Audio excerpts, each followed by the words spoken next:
Good morning everyone, welcome to my channel. So today is the 22nd of December and this is my Christmas video, and Santa has bought me a couple books, so we're going to have a little look through those. I've got a bit of a project that's mulling around in my head, so I thought I might as well talk that through with you. That might be part of next year. And also another project that's going to kick off on New Year's Day. But first of all, let's have a look at the books. The books. As you know, oh, I forgot one book. Hang on a minute. The Fleur Woods book. Hold the thought. Hold that thought. Okay. Sorry about that, guys. As you know, I got the Fleur Woods book and I did the Fleur Woods course this year. It was so refreshingly nice to have someone lead me along a path that I had not explored. It was just, yeah, it was good. Really, really good. My piece is completed and I've entered it in the Fleur Woods exhibition project that they have for everyone that participates in a class. And out of it all came a book from Fleur. Now, Fleur's style is just so refreshingly loose and relaxed, and yeah, it really taught me a few less is more tips. So if you haven't got hold of Fleur's book yet, I definitely recommend you add it to your library. It's a lovely, lovely book. The piece that caught my eye out of all of the work, like, oh, it's just yummy. She really drills into flowers. Now, in the past when I've worked flowers, it's always been pre-printed on fabric and I just follow the artist before me. But Fleur really works on looking at how a flower is held together. She cuts flowers apart and she really looks at the botanical side of things. And then, to make it even better, is she takes the pressure off of herself, that it doesn't even have to look like the flower. It can be just a rambling sketch that invokes the idea of floral, which is just, yeah, really right up my alley. Now, there's a piece in here that has inspired me, and it was actually Fleur's mother's. I think, did I get that right? It might be her grandmother's. Here it is. This is a tablecloth that her grandmother embroidered. It is so beautiful. That's it sitting underneath one of Fleur's pieces. And you can see how that's just sent her down a rabbit hole. Now, if I remember rightly, it might have even been a grandma. I do apologise, Fleur, for not getting great grandmothers. Here we go. A source of inspiration was the great grandmother's tablecloth.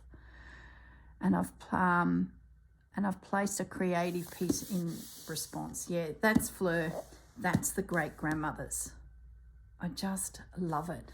I want to do a piece this coming year that goes into what the great grandmother has done. And I want to bring a little bit of painting into it. And yeah, I just, so inspired.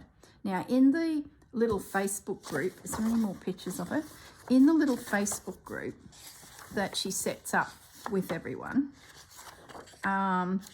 someone posted a book that they use to help them do one of the little activities in the actual class. Now, if you remember rightly, I'm going to flip all over the place here. That's the book. Now, if you remember rightly, Fleur encouraged us to sketch an image of a flower and then embroider the flower. And we did a bit of fabric dyeing and all sorts of things. And it just, I don't know, it opened something up in me that it was nice and loose and a little bit abstract. So it took the pressure off having to be exact, but you still want it to look like a flower. So this was my piece. It's probably the favourite out of the two projects. The other one is a densely painted, I wish I had it here, but I don't. It's densely painted, stitched with threads, and it's sort of what I do anyway. So I sort of felt like I was trundling along a similar path. Does that make sense? This felt more relaxed and more, I don't know, what's the word? Creatively new to me. Anyway, So I've just had the book and this piece sitting to one side.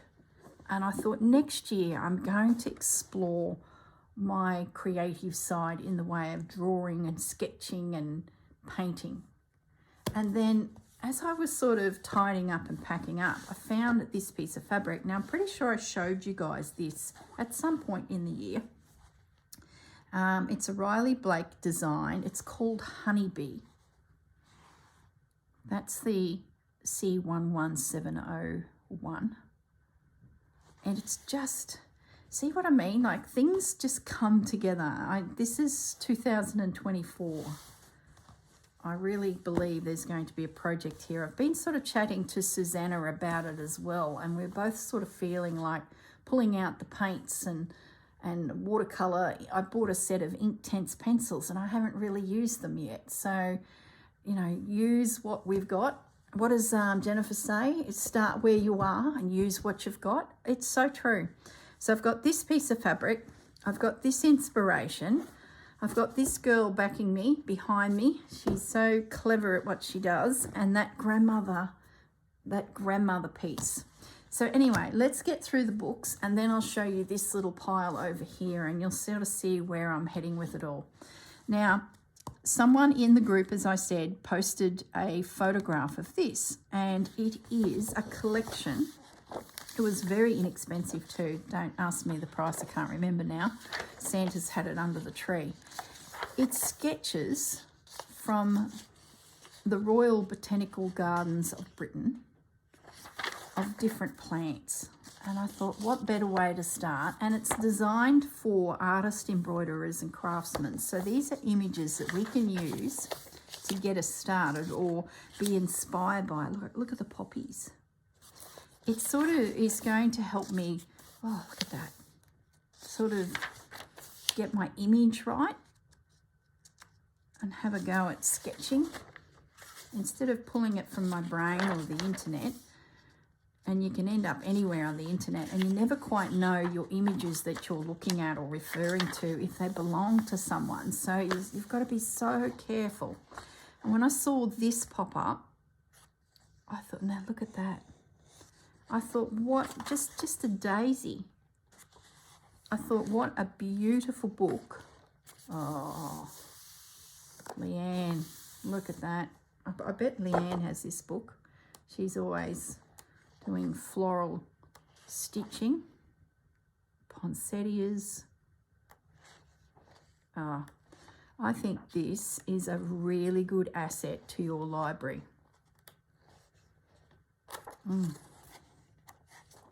I've flipped through this a few times. Like Santa didn't wrap this parcel, but Santa did deliver it. Well, Australia Post delivered it. There are so many beautiful, I really like this idea too, exploring the bottom of the plant down to the bulb and the little roots of it. And then applying all the stitches we've learnt this year. Yeah, I think there's a piece in this for me. Just something I can meander around whenever I feel like just focusing, doing a study on a particular plant, a particular flower. Violas. Oh, I love violas. Daffodils.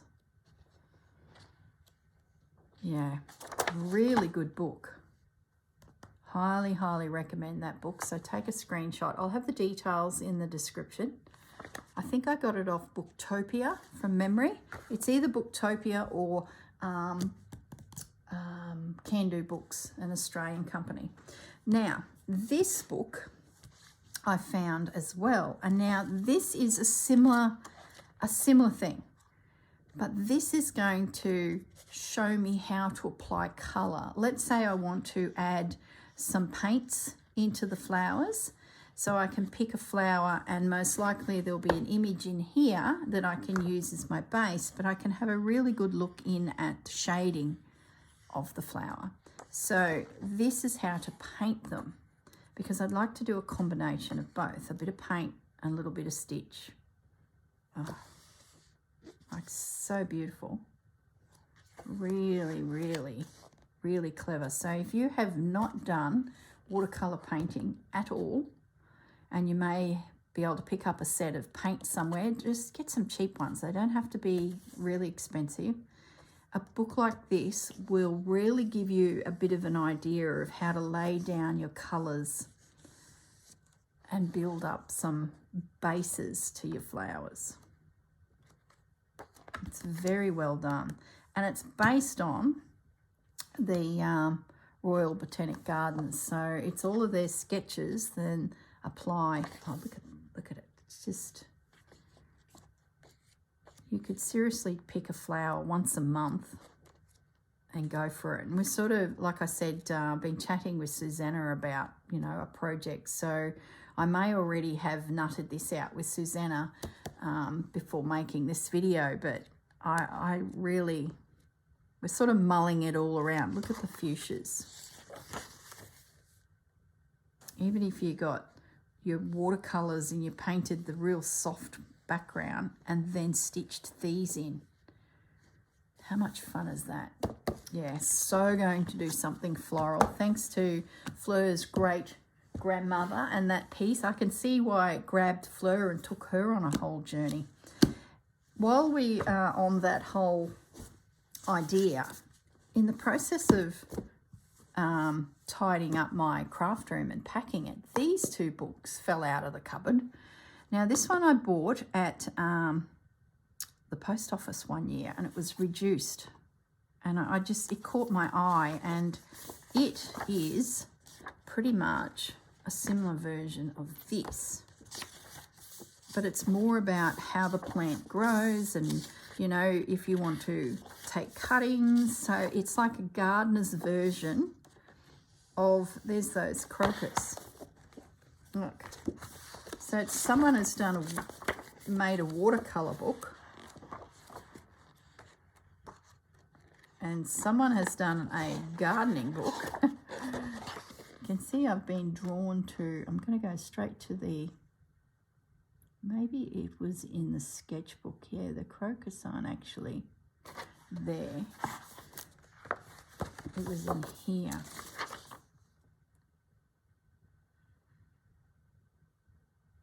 Page 32. Yeah. So I thought, gee, around me now I have some great inspiration. There you go. The crocus sketch, the crocus flower, how to grow them. Just gorgeous. So between these three books, I thought, wow, if that's not a sign. And Fleur's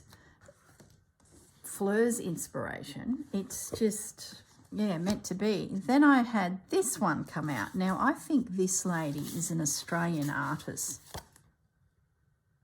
I think. I'm just not 100% sure. It's an Australian publisher. I think. Yes, she is. She works full-time as a natural history artist and illustrator, specialising in Australian native fauna. Oh, look at the little red. Fauna and flora. So this is a little journal. So there's a space here for you to write within the journal through the year, which I'll never ever do, but it just was the most beautiful book. I think I picked it up at an op shop actually, now that I think back, and I think I've had this in my stash for a few years. This was the journal making days. So plenty of Aussie plants in here to inspire. Isn't she clever? I'll put the details of Philippa's book in the description, but I just don't know if that'll be real easy to find. We'll see. So these two are from the same stable, a gardener's version of bulbs, and then a watercolour version. Then we've got Philippa's, and then we've got some drawings. So gee, if that's not, and look at that. You can see where I'm heading, can't you? Now in the inspiration that is the great grandmother for Fleur, where's Fleur's piece again? I've been on the hunt for a tablecloth that I could stitch into, because looking at the piece, let's get it again, it's a tablecloth. Now, it's a beautiful turquoisey green colour. It's stunning. It's not probably turquoise, but you get the general, what would you call that? It's a green, all right? I've just gone blank on the colour I'd call that. It's not a blue, it's like a sagey green. There you go, now I'm back, sage green tone. I don't know if I'm game enough to dye a piece of fabric, but who knows? I'll have a think about it. So, in the process of gathering and packing my room up, look what I found.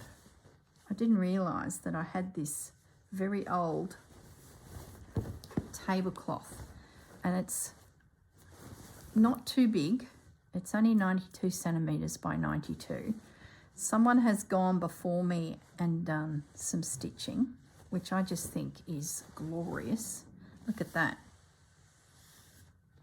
It's got stains and marks, which I just love, because she's an old girl.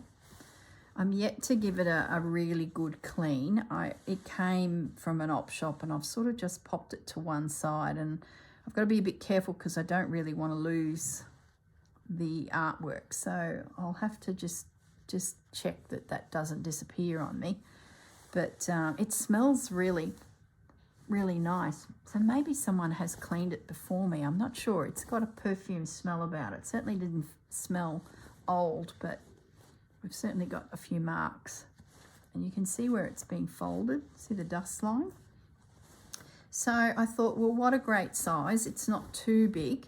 So I'm considering, I'm not 100% sure, but I'm considering using this as my foundation piece to stitch onto, but I'm not 100% sure. I'm just throwing it out there, talking it through with you guys, and see, you know, what sort of comes out of the woodwork as I verbalise my brain to you.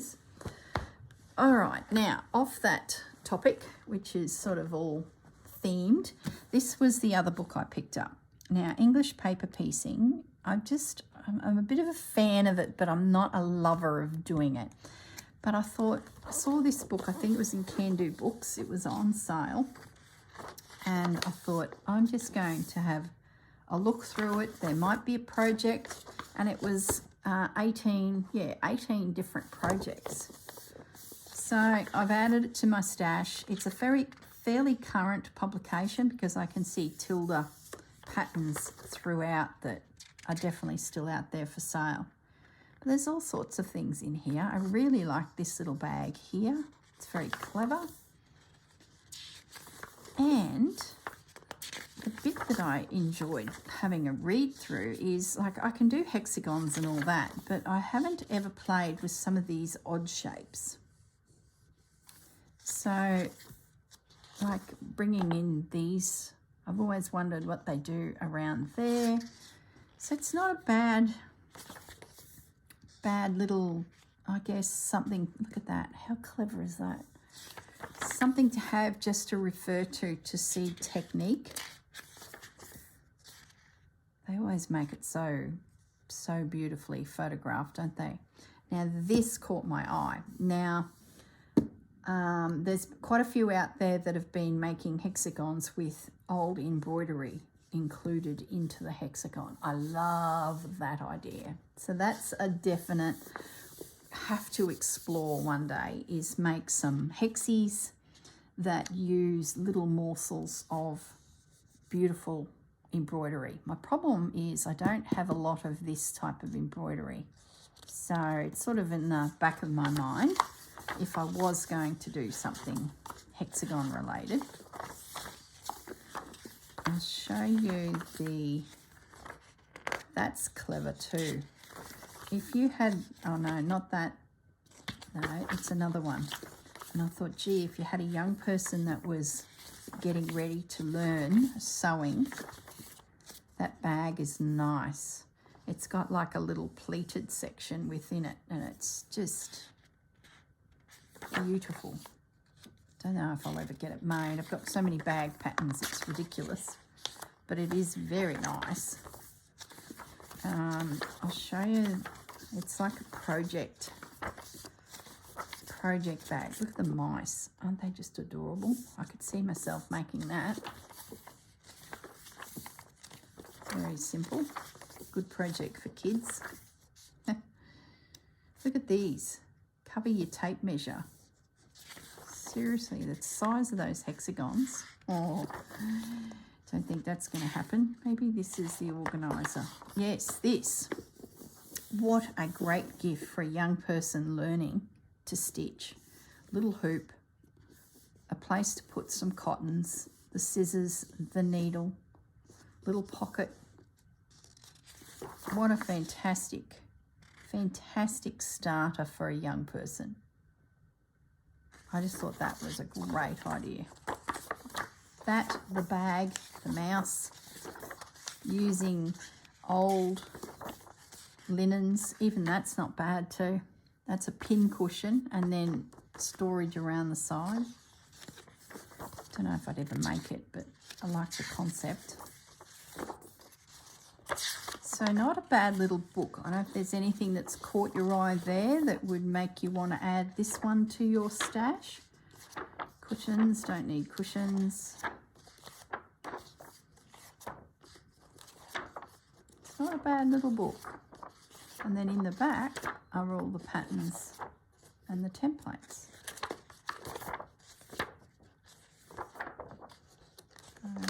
Yeah. So very good. So not a bad little book, and I think it was reasonably priced too, and I'm pretty sure it was Can Do Books, but I'll have all that information in the description. So that is worth having a look at if you're into English paper piecing. Definitely these style of books if you're thinking along the lines of joining me in a bit of a stitching of some flora and fauna. Yeah, so that's my inspiration that's sort of sitting around leading up to Christmas. So I guess Merry Christmas. Oh, I know. I've got a project that I've filmed and is going to start on the 1st of January.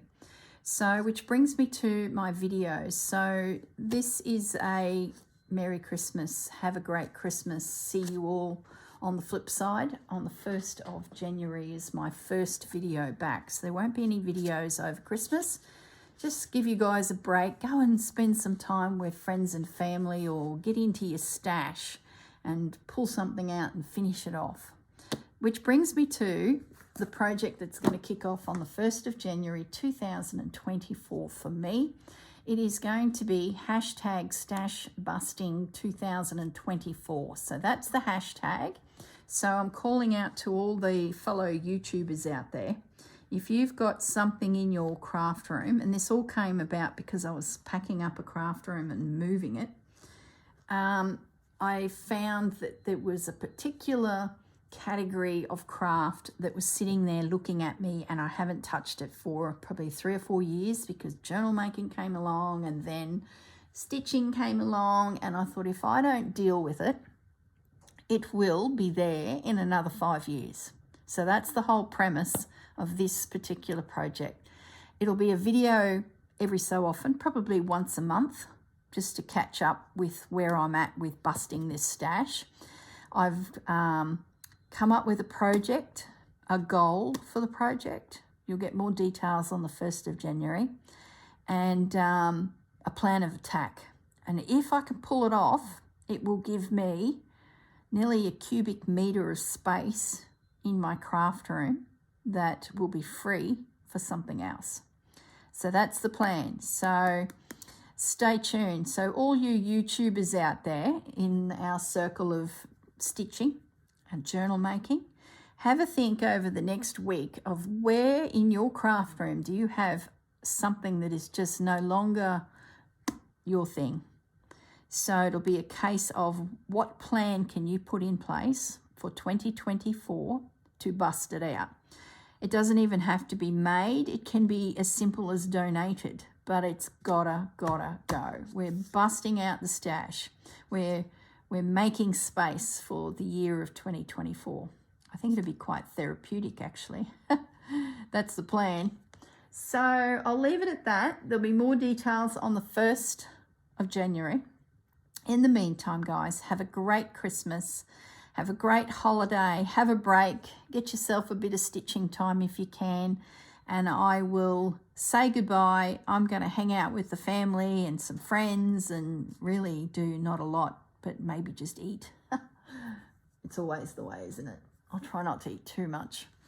All right, guys, have a great break. Have a great Christmas. Thank you for your support this year. It's been fantastic. I've had a ball, and I will definitely be back for the year of 2024, and we're going to kick it off with a stash busting exercise that will roll the whole year. So YouTube is out there. Have a think about it, and I'd love for you all to join me, and that's going to be our hashtag, Stashbusting 2024. The 1st of January will be the first video.